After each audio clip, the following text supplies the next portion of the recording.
சிவராத்திரி மலர்களை பற்றி பார்க்கலாம். முதல்ல பார்க்கக்கூடியது வில்வம். வில்வ இலை இல்லாம சிவபெருமானோட வழிபாடுன்றது முழுமை பெறாது. புராணங்கள் படி லட்சுமி தேவியோட வலது திருக்கரத்துல இருந்துதான் வில்வம் உருவானதுன்னு சொல்லப்படுது. சிவ வழிபாட்டுல வில்வ இலைகளை வச்சு பூஜை செய்யறதுனால எல்லா பாக்கியங்களும் நமக்கு கிடைக்கும். வில்வ மரத்தை பற்றியும் வில்வ இலையை பற்றியும் ஏற்கனவே நான் வீடியோ போட்டிருக்கேன். உங்களுக்கு நேரம் இருந்தா அதையும் பாருங்க, சேனலோட பிளேலிஸ்ட்ல இருக்கும். ரெண்டாவது பார்க்கக்கூடியது எருக்க மலர். முன்ஜென்ம பாவங்கள்ல இருந்து விடுபட நினைக்கிறவங்க சிவபெருமான எருக்கம் பூவால வழிபடணும். உடலாலையும் மனசாலையும் செஞ்ச பாவங்கள் இந்த பூவால சிவபெருமான வழிபடுறப்போ மன்னிக்கப்படுது. மூன்றாவதா பார்க்கக்கூடியது ஊமத்தம் பூ.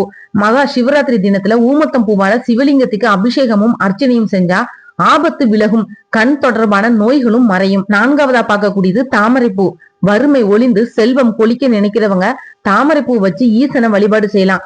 வெள்ளை, இளஞ்சிவப்பு போன்ற தாமரை மலர்கள் சிவனுக்கு ரொம்பவே ஏற்றது. அடுத்ததா தும்பை பூ. சிவபெருமான பிரார்த்தனை செய்ய தும்பை பூவை பயன்படுத்தலாம். இதனால சிறப்பான பலன்கள்ன்றது நமக்கு கிடைக்கும். நம்மளோட பாவங்கள் எல்லாமே நீங்கிடும். ஐந்தாவதா பார்க்கக்கூடியது ரோஜா மலர். வெறும் 8 ரோஜா மலர்களால சிவபெருமான நினைச்சு மனம் உருகி வழிபட்டா 10 வருஷம் யாகம் செஞ்சதுக்கு சமம்னு புராணமே சொல்லுது. ஆறாவதா பார்க்கக்கூடியது அரளிப்பூ. நினைத்த காரியம் நிறைவேற சிவபெருமானுக்கு அரளிப்பூவை வச்சு வழிபடலாம். குழந்தை பாக்கியம் இல்லாதவங்க இந்த பூவால வழிபாடு செஞ்சா குழந்தை பாக்கியம்ன்றது கிடைக்கும். வெள்ளை அரளி மலரை வச்சு சிவனை வழிபட்டா மனதுக்கு விருப்பமான மனைவியும் அமைவாங்களாம். அடுத்ததா செம்பருத்தி பூ. செம்பருத்தி பூக்களை கொண்டு சிவபெருமான அர்ச்சனை செஞ்சு வழிபட்டா குடும்பத்துல சகல ஐஸ்வர்யங்களும் தோன்றும்.